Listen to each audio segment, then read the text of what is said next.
घना कोहरा अब लोगों के लिए मुसीबत का सबब बनता जा रहा है और इसकी वजह से मथुरा में एक भीषण हादसा हो गया। कोहरे की वजह से कई गाड़ियां आपस में टकराई, जिसके बाद गाड़ियों में आग लग गई। आग की चपेट में आने से 13 लोगों की जिंदा जलकर मौत हो गई की रिपोर्ट अब आपको दिखाते हैं।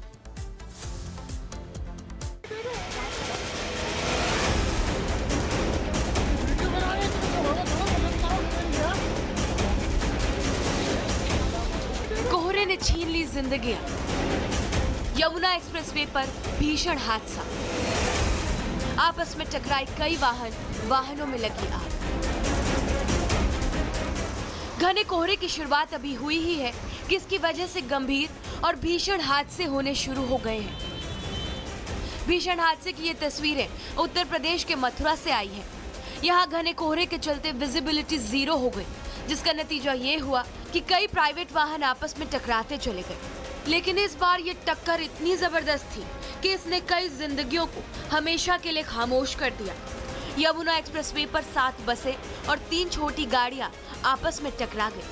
टक्कर इतनी जबरदस्त थी कि गाड़ियों में आग लग गई। इस हादसे में कई लोगों की मौत हो गई है, जबकि कई यात्री गंभीर रूप से घायल हैं। घना कोहरा होने की वजह से लगातार गाड़ियां आती गई और आपस में टकराती गई, क्योंकि कोहरे की वजह से किसी को कुछ भी समझ नहीं आ रहा था और ना ही सुबह 4 बजे कोहरे की वजह से और रात भी थी, अंधेरे की वजह से दिखाई नहीं दे रहा था कुछ भी। और आप ये देख रहे हैं तस्वीरें, जहां तक आप नज़र घुमाएंगे वहां पर सिर्फ आपको जली हुई बसें नज़र आएंगी, जहां पर अभी भी SDRF की जो टीम है वो मशक्कत करती हुई नज़र आ रही है। हादसे के तुरंत बाद घटनास्थल पर अफरा तफरी मचने लगी। घने कोहरे और भीषण ठंड के बीच में लोग इधर उधर जान बचाने के लिए भागने लगे। एक तो कोहरा और ऊपर से रात का वक्त, सोचिए वो पल कितना खौफनाक रहा होगा। मौके पर पहुंचे स्थानीय लोग और चश्मदीदों में खौफ है, उनके अंदर दहशत है। आग लग गई है गाड़ियों में। कितनी गाड़ियों में आग लगी है? 3-4 गाड़ियों में। रोडवेज बसें या प्राइवेट बसें? प्राइवेट बसों में कितने लोग हताहत होंगे लगभग? पता नहीं, अनगिनती है। बस में 2-3-4 बसें टकरा गई आपस में, उनमें आग लग गई है। कितने लोग घायल होंगे? हमें तो लग रहा है 5-6 लोग तो जिंदा जल गए। हादसे के बाद पुलिस को घटना की जानकारी दी गई। स्थानीय पुलिस और यमुना एक्सप्रेसवे के कर्मचारी मौके पर पहुंचे, जिसके बाद आनन फानन में रेस्क्यू अभियान चलाया गया। घायलों को तुरंत अस्पताल में भर्ती कराया गया। लगभग 7 बसेस और 3 छोटी गाड़ियां आपस में टकरा गई। इस एक्सीडेंट के दौरान उनमें जो गाड़ियां थी उनमें आग लग गई। यहाँ सूचना प्राप्त होने पर तत्काल हमारी टीमें फायर सर्विस की, सिविल पुलिस की और लोकल एडमिनिस्ट्रेशन की सभी यहाँ पे उपस्थित हुई। अब तक की जानकारी के अनुसार इस पूरे सर्च एंड रेस्क्यू ऑपरेशन ये लगभग कंप्लीशन पे है। प्रदेश के मुख्यमंत्री योगी आदित्यनाथ ने हादसे का संज्ञान लिया है। सीएम योगी ने मृतकों के परिजनों के प्रति संवेदनाएं व्यक्त की हैं और अधिकारियों को तत्काल मौके पर पहुंचकर राहत कार्य में तेजी लाने के निर्देश भी दिए। साथ ही मृतकों के परिजनों को 2 लाख और घायलों को 50,000 रुपए की आर्थिक सहायता देने की घोषणा भी की गई है। हर दिन हाईवे पर कोहरे के कारण ऐसी घटनाओं की खबरें सामने आना चिंताजनक है, लेकिन सबसे बड़ा सवाल सुरक्षा व्यवस्था पर भी है। जब लगातार ऐसे हादसों की खबर आ रही है, तो हाईवे पर सुरक्षा और स्पीड लिमिट के इंतजाम पर जोर दिया जाना चाहिए।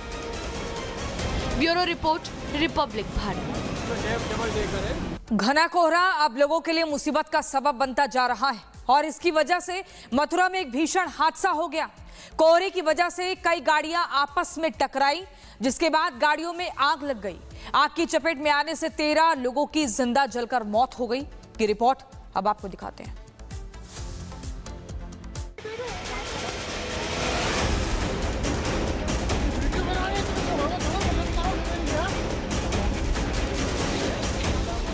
कोहरे ने छीन ली जिंदगियां। यमुना एक्सप्रेसवे पर भीषण हादसा, आपस में टकराए कई वाहनों में लगी आग। घने कोहरे की शुरुआत अभी हुई ही है कि इसकी वजह से गंभीर और भीषण हादसे होने शुरू हो गए हैं। भीषण हादसे की ये तस्वीरें उत्तर प्रदेश के मथुरा से आई हैं। यहाँ घने कोहरे के चलते विजिबिलिटी 0 हो गई, जिसका नतीजा ये हुआ कि कई प्राइवेट वाहन आपस में टकराते चले गए। लेकिन इस बार ये टक्कर इतनी जबरदस्त थी कि इसने कई जिंदगियों को हमेशा के लिए खामोश कर दिया। यमुना एक्सप्रेसवे पर 7 बसें और 3 छोटी गाड़ियां आपस में टकरा गई। टक्कर इतनी जबरदस्त थी कि गाड़ियों में आग लग गई। इस हादसे में कई लोगों की मौत हो गई है, जबकि कई यात्री गंभीर रूप से घायल हैं। घना कोहरा होने की वजह से लगातार गाड़ियां आती गई और आपस में टकराती गई, क्योंकि कोहरे की वजह से किसी को कुछ भी समझ नहीं आ रहा था और ना ही सुबह 4 बजे कोहरे की वजह से और रात भी थी, अंधेरे की वजह से दिखाई नहीं दे रहा था कुछ भी। और आप ये देख रहे हैं तस्वीरें, जहां तक आप नज़र घुमाएंगे वहां पर सिर्फ आपको जली हुई बसें नज़र आएंगी, जहां पर अभी भी एसडीआरएफ की जो टीम है वो मशक्कत करती हुई नज़र आ रही है। हादसे के तुरंत बाद घटनास्थल पर अफरा तफरी मचने लगी। घने कोहरे और भीषण ठंड के बीच में लोग इधर उधर जान बचाने के लिए भागने लगे। एक तो कोहरा और ऊपर से रात का वक्त, सोचिए वो पल कितना खौफनाक रहा होगा। मौके पर पहुंचे स्थानीय लोग और चश्मदीदों में खौफ है, उनके अंदर दहशत है। आग लग गई है गाड़ियों में। कितनी गाड़ियों में आग लगी है? 3-4 गाड़ियों में। रोडवेज बसें या प्राइवेट बसें? प्राइवेट बसों में कितने लोग हताहत होंगे लगभग? पता नहीं, अनगिनती है। बस में 2-3-4 बसें टकरा गई आपस में, फिर उनमें आग लग गई है। कितने लोग घायल होंगे? हमें तो लग रहा है 5-6 लोग तो जिंदा जल गए। हादसे के बाद पुलिस को घटना की जानकारी दी गई। स्थानीय पुलिस और यमुना एक्सप्रेसवे के कर्मचारी मौके पर पहुंचे, जिसके बाद आनन फानन में रेस्क्यू अभियान चलाया गया। घायलों को तुरंत अस्पताल में भर्ती कराया गया। लगभग 7 बसेस और 3 छोटी गाड़ियां आपस में टकरा गई। इस एक्सीडेंट के दौरान उनमें जो गाड़ियां थी उनमें आग लग गई। यहाँ सूचना प्राप्त होने पर तत्काल हमारी टीमें फायर सर्विस की, सिविल पुलिस की और लोकल एडमिनिस्ट्रेशन की सभी यहाँ पे उपस्थित हुई। अब तक की जानकारी के अनुसार इस पूरे सर्च एंड रेस्क्यू ऑपरेशन ये लगभग कंप्लीशन पे है। प्रदेश के मुख्यमंत्री योगी आदित्यनाथ ने हादसे का संज्ञान लिया है। सीएम योगी ने मृतकों के परिजनों के प्रति संवेदनाएं व्यक्त की हैं और अधिकारियों को तत्काल मौके पर पहुंचकर राहत कार्य में तेजी लाने के निर्देश भी दिए। साथ ही मृतकों के परिजनों को 2 लाख और घायलों को 50,000 रुपए की आर्थिक सहायता देने की घोषणा भी की गई है। हर दिन हाईवे पर कोहरे के कारण ऐसी घटनाओं की खबरें सामने आना चिंताजनक है, लेकिन सबसे बड़ा सवाल सुरक्षा व्यवस्था पर भी है। जब लगातार ऐसे हादसों की खबर आ रही है, तो हाईवे पर सुरक्षा और स्पीड लिमिट के इंतजाम पर जोर दिया जाना चाहिए। Bureau report, Republic Bharat.